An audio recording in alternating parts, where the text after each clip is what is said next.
Aloha and welcome to Figments on Reality, Season 1, Episode 10. Hard to believe that many episodes, but there's been plenty to talk about.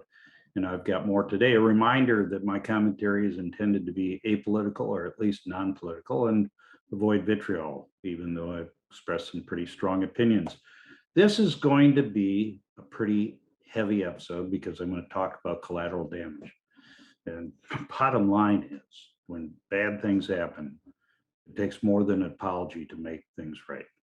I'd also like to restate something I said on at least one, maybe more earlier episode, and that is that revenge is a fool's errand.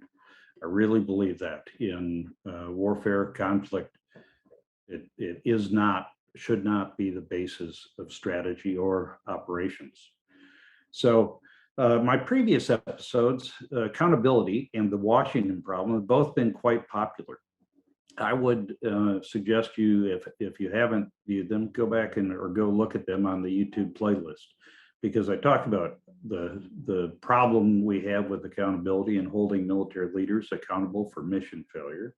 And in the Washington problem, talk about what I think is the genesis of some of our strategic failings in the national security realm in recent years. Interestingly, one of my neighbors and friends, we were both putting out garbage, as I recall, and he mentioned that he really liked the accountability episode.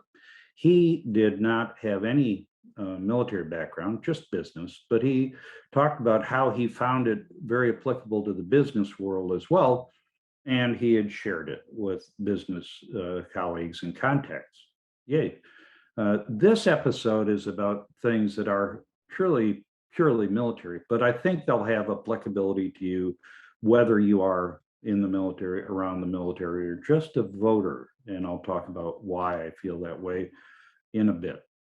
Now, my bottom line assertion in this episode is that somehow we have come to care more about the deaths of military members than of non-combatants, of innocent civilians in conflict. And I find that troubling. I think a lot of it has to do with the application of unmanned aerial vehicles, unpiloted aerial vehicles, drones in combat. And I was there when weaponized drones were born. I was the director of operational requirements for the Air Force and part guided the process that made that a routine capability.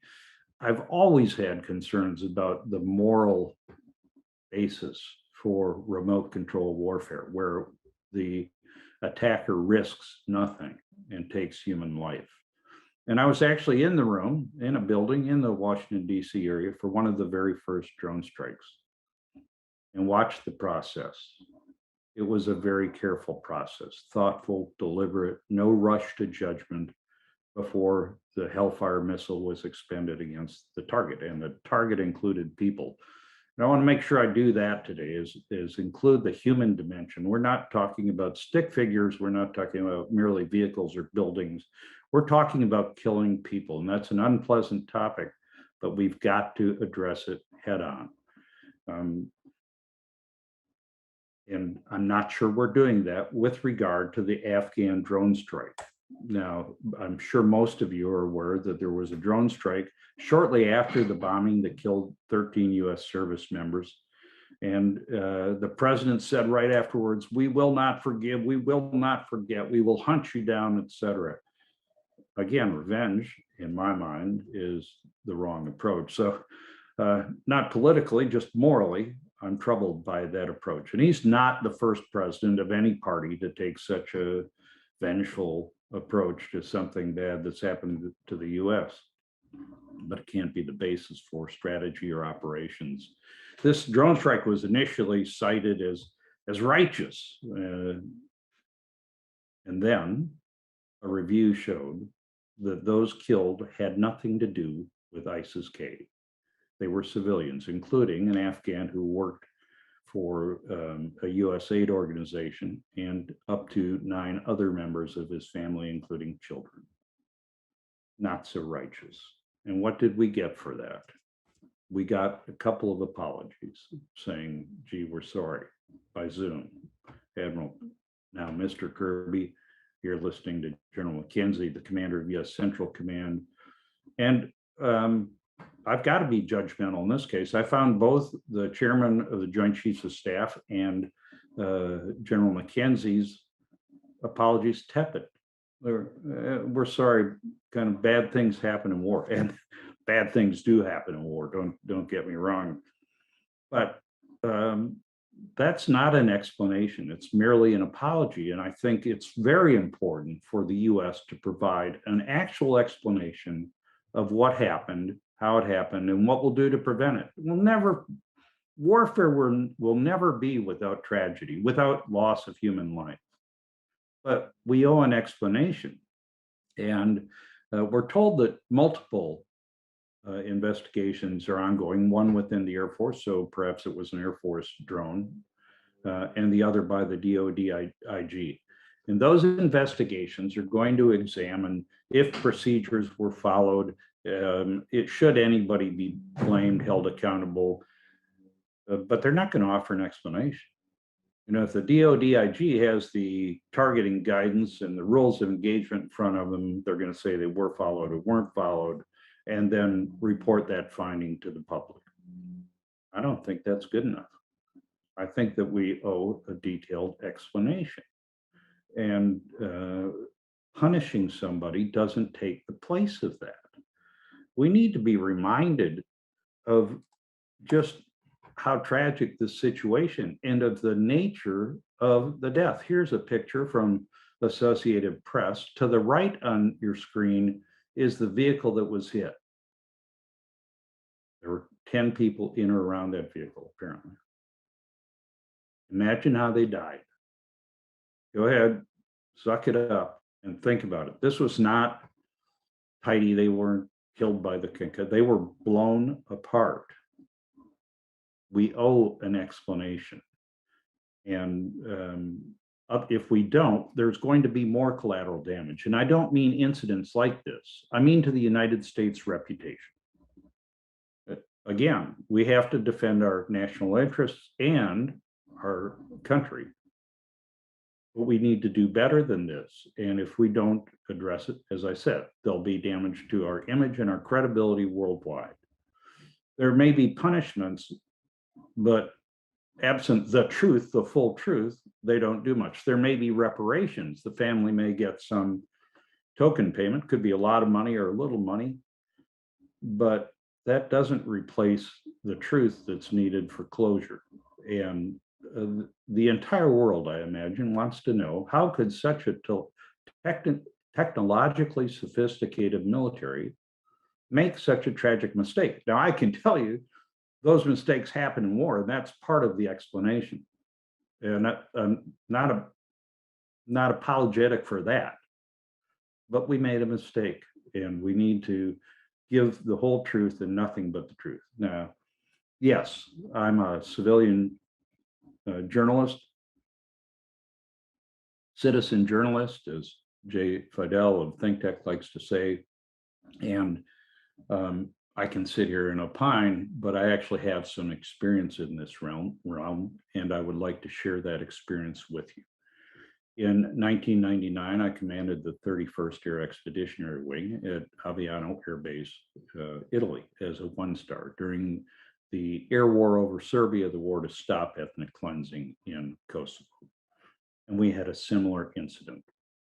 And I get to explain it. So in April of 99, we had some pilots flying F-16s, and they witnessed some acts of ethnic cleansing and saw a convoy that appeared military from the altitude they were allowed to operate at, based upon rules of engagement intended to protect our forces.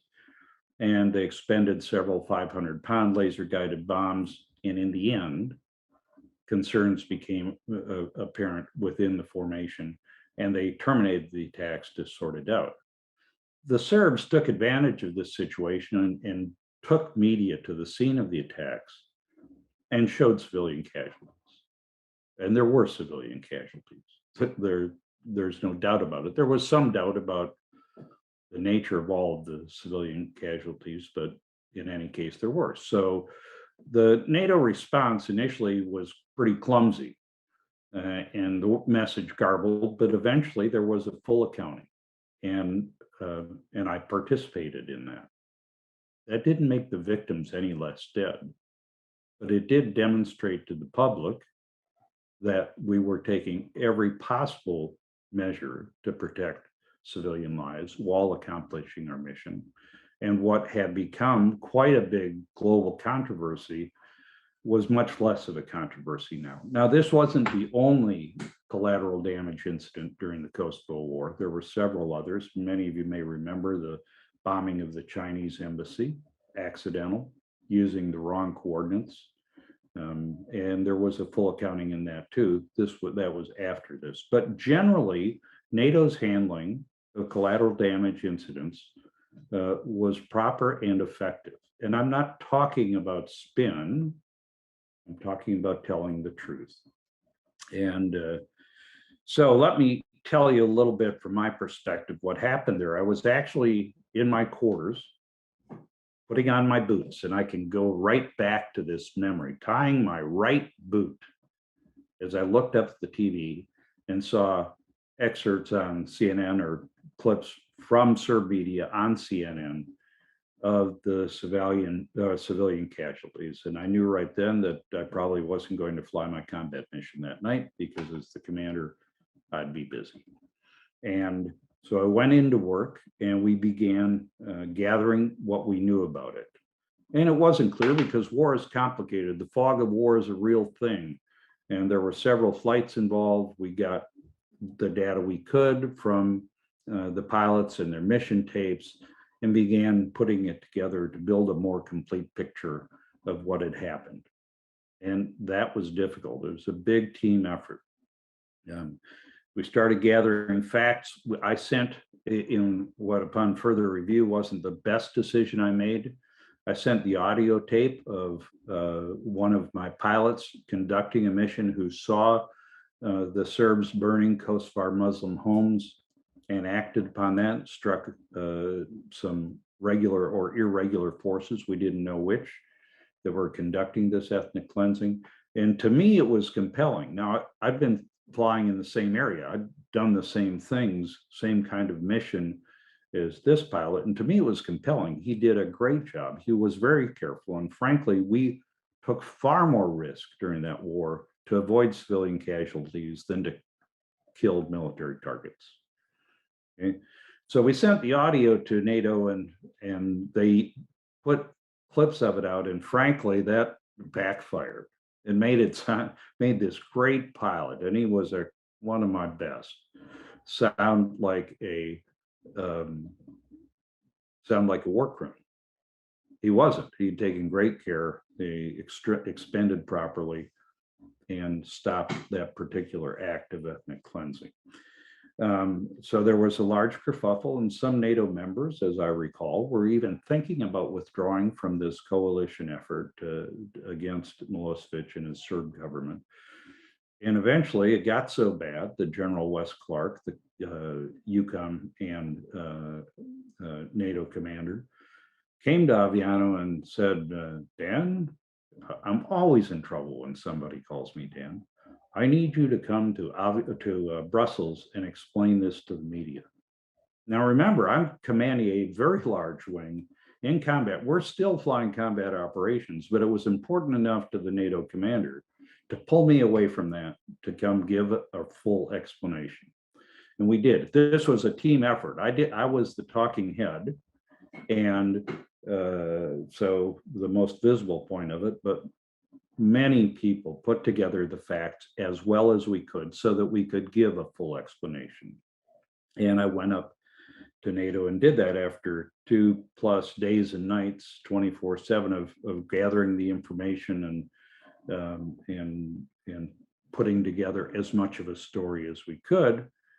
And then I went to NATO, and I had on the screen earlier, if you search NATO speech by Brigadier General Daniel Leaf, that was me, you can find the full script of that speech and you'll see what I'm talking about. But the bottom line is we wanted to give the public as much as we knew and describe it in an understandable way for the public.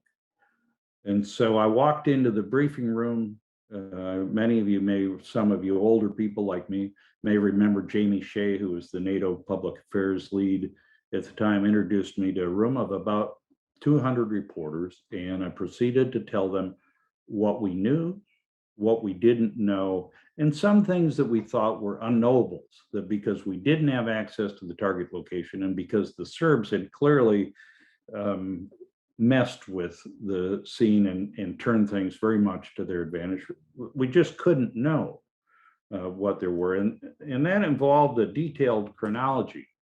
And we put that up on the screen with everything that happened. We're not going to go through this today if there isn't time or perhaps interest, but everything that happened. And we even added imagery of one of the attacks on the screen, and we talked through it.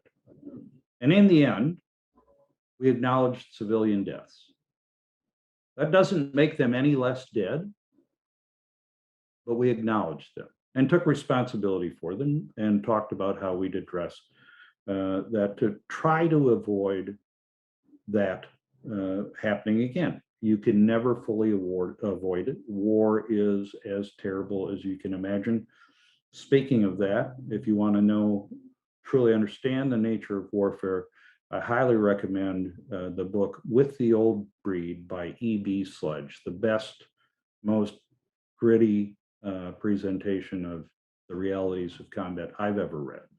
Fortunately, I'd read it before this, so that gave me some sense of how to portray this. So we told the story and the issue went away. I recall watching a CNN report who said this issue that had gone on for 5 days was now closed. And I felt good about that. It meant I'd done my job with the help of many others. And another reason I felt good about it is at some point at the end of a conflict, you have to reconcile, sometimes in the middle of a conflict. And you can't do that without truth. That's why they're often called truth and reconciliation commissions. Google that for more on that important work that goes on around the world during and after conflicts. So that job was done. A brief break because I need a breath. I need to get ready for the next part, which is going to be pretty heavy, and tell you that I will be giving another baseball show on Figments, the Power of Imagination, which is going to be much more lighthearted than this discussion, with my buddy and the math whiz, Air Force Colonel retired Ross Rowley. He's happy because his Cardinals won 16 straight. I'm happy because it doesn't matter that much, as my Brewers clinched the NL Central yesterday. So some more fun there, but let's get back to the hard stuff. As I got ready for this episode, it made me think beyond this particular drone strike and its aftermath, and think about the nature of war. And that's why I gave you my bottom line up front, which is it feels to me that we've come to care more about combatant deaths than non-combatant deaths. And frankly, I don't think that's a good thing. Now, there always have been, as far as I know, civilian deaths in conflict. And that is not going to be something we can avoid. The narrative, I think, changed, though, during World War II, when they occurred on a much grander isn't the right word, larger scale. And that started with the Japanese bombing of China, of population centers in China. And it continued in our US and Allied strategic bombing of Europe and the bombing of Japan, not only the 2 atomic attacks, but there were specific attacks executed with full knowledge that most of the human consequence would fall upon the civilian population. It continued in the Korean War, and in fact,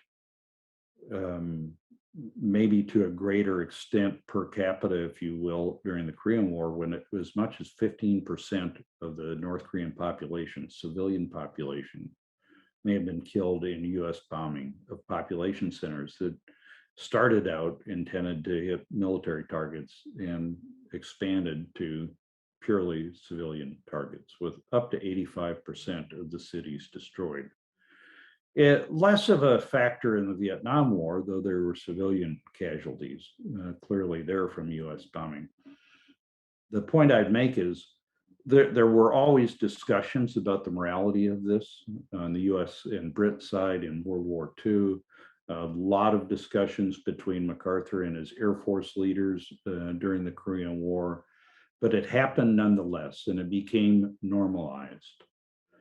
Now, in recent years, we've gotten so precise and so capable that the combatant casualties have decreased. I mean, we lost, I think, 2,317 men and women, US, in Afghanistan conflict, but that's not a big number if you look back at casualties in other wars.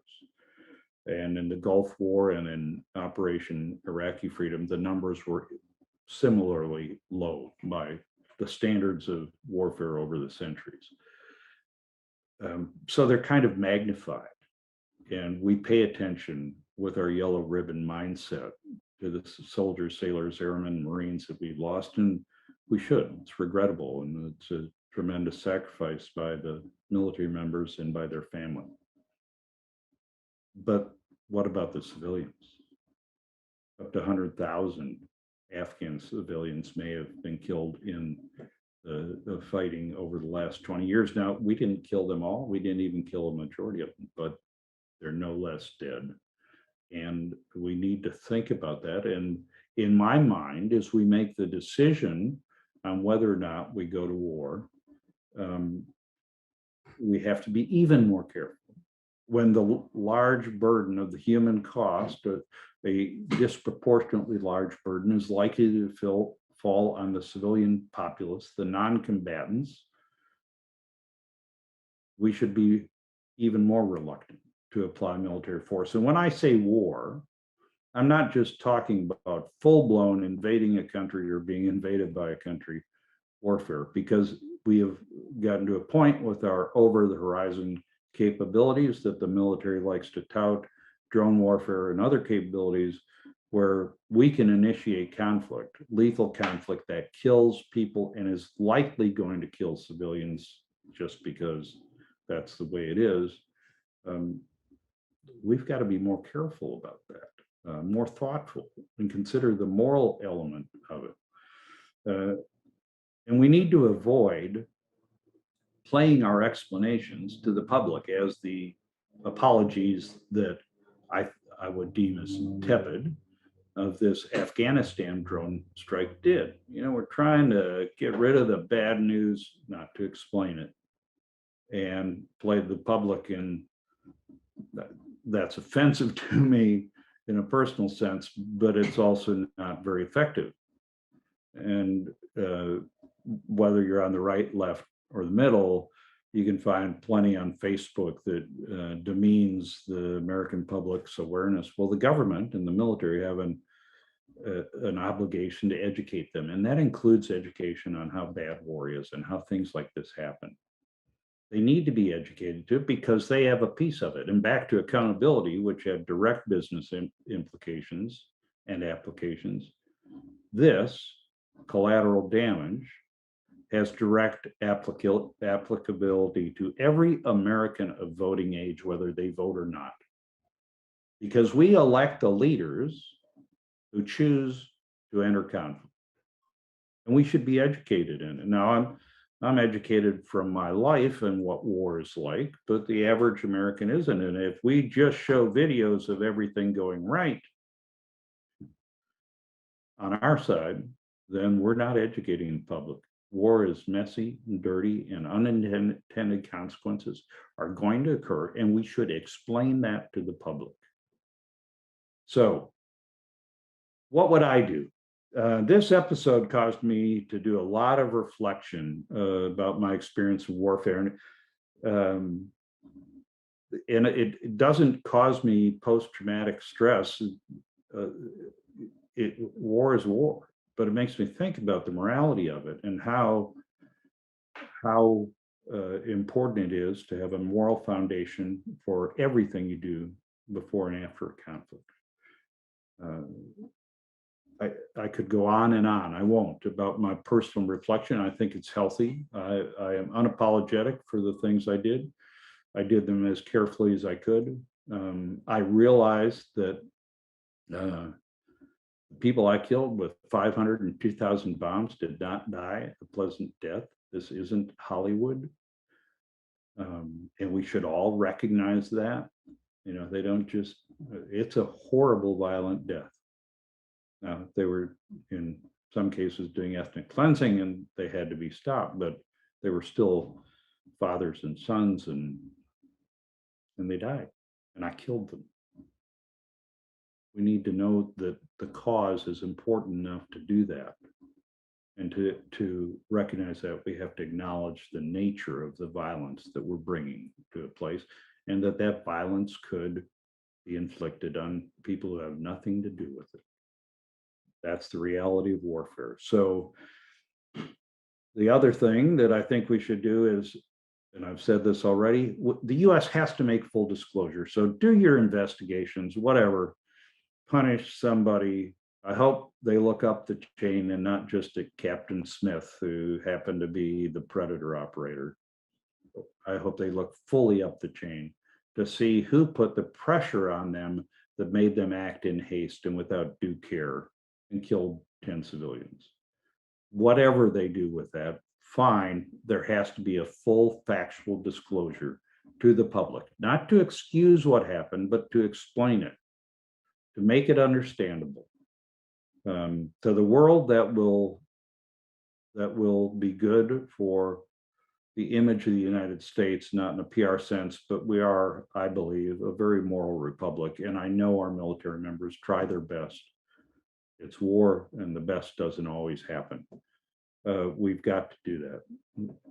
Another thing we need to do is be extremely conservative in our use of over-the-horizon capabilities. The administration has touted our abilities to go beyond line of sight, if you will, and to punish the perpetrators of the attack. Well, be conservative, make sure you've got it right. I'm stating the obvious, but it's an important obvious. And today the US said that they will not ask, the administration said they will not ask for Afghan or Taliban approval prior to executing such strikes. And I'm not sure that's wise. Not that I want to apologize to the Taliban or be subservient to them, but there is an issue of sovereignty, and you break the law once and your credibility will suffer elsewhere. And then finally, for those who are executing these missions, I'd remind them of the approach that I saw in a room near Washington, D.C. in one of the very first drone strikes. And that is, if there's any doubt, there's no doubt. Hold your fire. Hold your fire. So I hope you found this thought-provoking. I invite your comment, and I appreciate you listening. We need an informed populace on national security matters. We need to all be invested in it, because in the long run, it will directly affect our lives. So thank you for that. Again, I'd ask you to tune in to Figments, the Power of Imagination, on October 4th, and we'll talk baseball. I'll be back with Figments on Reality after a brief two-week vacation to go see some playoff baseball. And I'd like to thank ThinkTech Hawaii for putting this on and giving citizen journalists like me a chance to share our views, opinions, and experience. So have a great day, and aloha.